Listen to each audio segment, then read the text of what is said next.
Everything changed with just one tweet. It wasn't even from Elon Musk himself, but it was about him. A screenshot, a private conversation, a hint of betrayal. And within minutes, the internet exploded. What had been one of the most enigmatic tech political alliances in recent history, the Elon-Trump dynamic, suddenly fractured under the harsh glare of digital exposure. But to understand how we got here, we have to rewind. Back to 2016. Back to the chaos of an outsider's campaign and a billionaire's rising influence. When Donald Trump shocked the political world with his unexpected victory, few could have predicted that Elon Musk, a man obsessed with Mars, not Washington, would end up sitting on presidential advisory councils. He's smart. He's different, Trump had said behind closed doors, according to one aide. I like him. Maybe too smart, but he listens. For Musk, the opportunity to shape climate policy and innovation funding outweighed the backlash. Tesla was still fighting to survive, and SpaceX needed allies at the top. But things got complicated. Very complicated. Musk's ideas clashed with Trump's ideology, especially on immigration, climate, and AI regulation. When Trump pulled out of the Paris Climate Agreement, Musk didn't stay silent. "I've done all I can," he tweeted, before resigning from the council. The rupture was clean, public, definitive, but not the end. In 2020, whispers returned. Private meetings, shared donors, strategic alignment against woke bureaucracy. The alliance was never truly dead, just dormant. Until now. Because the tweet that triggered the storm came not from Trump or Musk, but from a former White House advisor. It contained a damning message, a transcript of Musk allegedly mocking Trump's intelligence during a private summit with tech CEOs. "He doesn't understand the basics of semiconductors," Musk was quoted as saying. "He just wants attention." Whether the quote was real or manipulated didn't matter. The narrative had ignited. Trump fired back on Truth Social within the hour. "Elon Musk is a third-rate thinker who begged me for favors. He wouldn't survive a minute without government contracts." The gloves were off. Fox News covered it like a celebrity breakup. Twitter Spaces hosted emergency debates. MAGA loyalists turned on Musk, while centrists accused Trump of sabotaging the very tech sector he once championed. And in the middle of it all, Elon Musk stayed silent. For 48 hours, no tweet, no meme, no reply, just silence. But behind the scenes, a storm was brewing. Because Musk wasn't just hurt, he was calculating.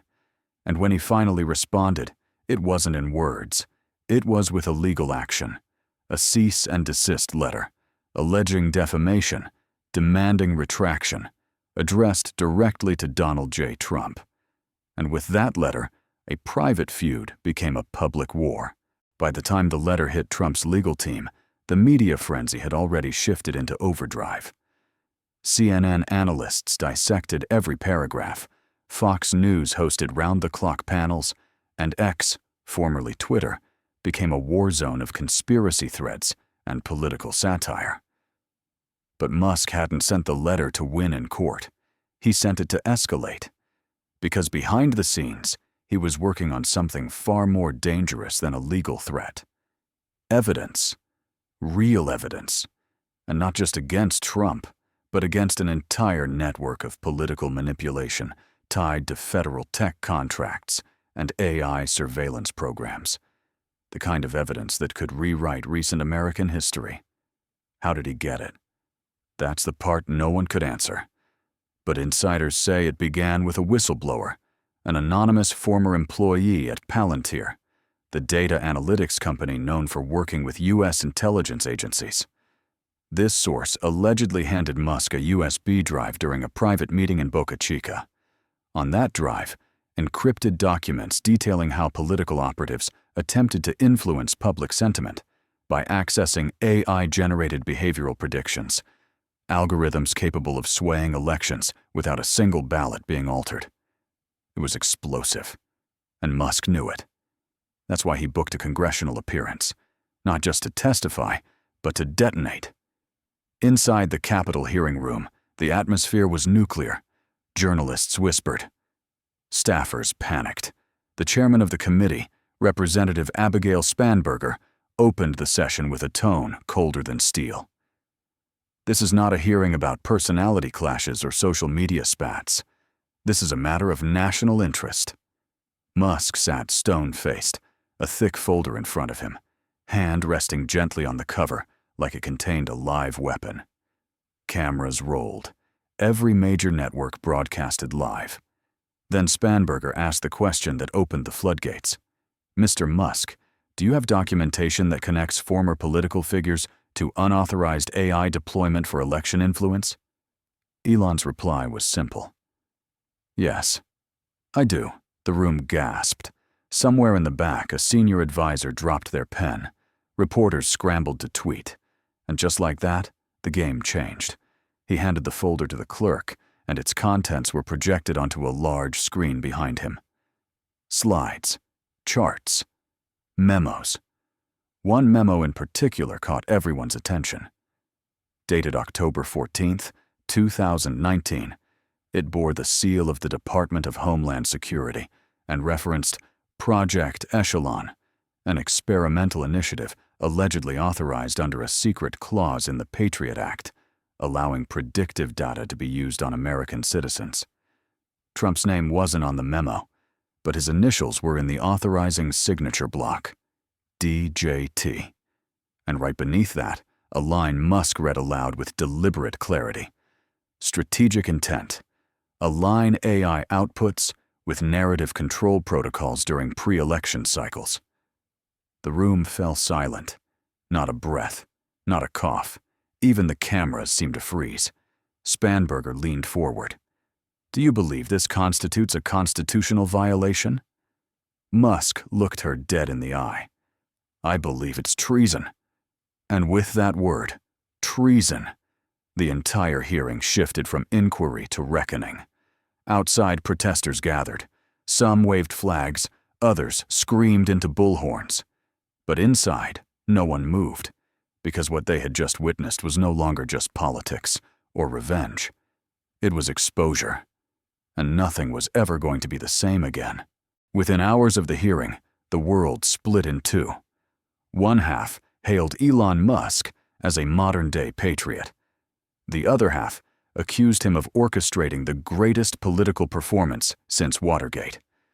But no one could ignore what they had seen. Project Echelon became the most searched term on the internet. Cable news ran red banners with the phrase, AI treason. Lawmakers scrambled to distance themselves from past alliances. Former Trump advisors went silent. And yet, something deeper was happening, something more permanent. Trust was fracturing. Institutions once thought untouchable now looked hollow, fragile, vulnerable. And Elon Musk, he vanished. No press tour, no live stream, no tweet. Just a void. His legal team issued one brief statement. Our client has fulfilled his constitutional duty. The rest is in Congress's hands. But behind that curtain of silence, the battle was still raging. Chief Justice Roberts called for an emergency review of classified oversight procedures. Justice Amy Coney Barrett, known for her composed presence, requested a rare public inquiry into the evidence Musk provided. This is not about who leaked what, she stated in an unprecedented op-ed. This is about whether we are still a nation governed by law or by code. The Supreme Court was now involved, not for a trial, not yet, but for something more symbolic, to determine whether the digital age had already rewritten the Constitution without anyone's permission. Legal scholars debated the implications live on air. Could predictive algorithms be considered a form of psychological coercion? Could AI-generated influence be treated like foreign propaganda? Was America ready for a new kind of warfare, one fought not with bombs, but with data. 3 days later, a sealed hearing convened at the highest level. No cameras, no transcripts, just 9 justices, a handful of classified documents, and one truth too volatile for public consumption. Sources say it ended with Chief Justice Roberts walking out, removing his glasses and whispering, "It's worse than we imagined." Outside the court, protesters demanded transparency. Inside the government, internal emails began to leak. Emails suggesting that Project Echelon had not only been known to top officials, but supported by private tech giants for mutual gain. And in the shadows of all this chaos, Elon Musk resurfaced, not on a stage, not in a podcast, but in a small, unlisted live stream. He spoke for less than 90 seconds. "The systems we built were meant to serve people," he said. But somewhere along the line, power rewired that purpose. "This is not just about me and Trump. This is about all of us. You have the documents now. Decide who you want to be." Then he logged off, and in that silence, the world was left to answer a question no one was ready for. When truth is data and influence is code, what does justice even look like? The feud had begun with a single tweet. It ended with a nation staring into its own digital soul.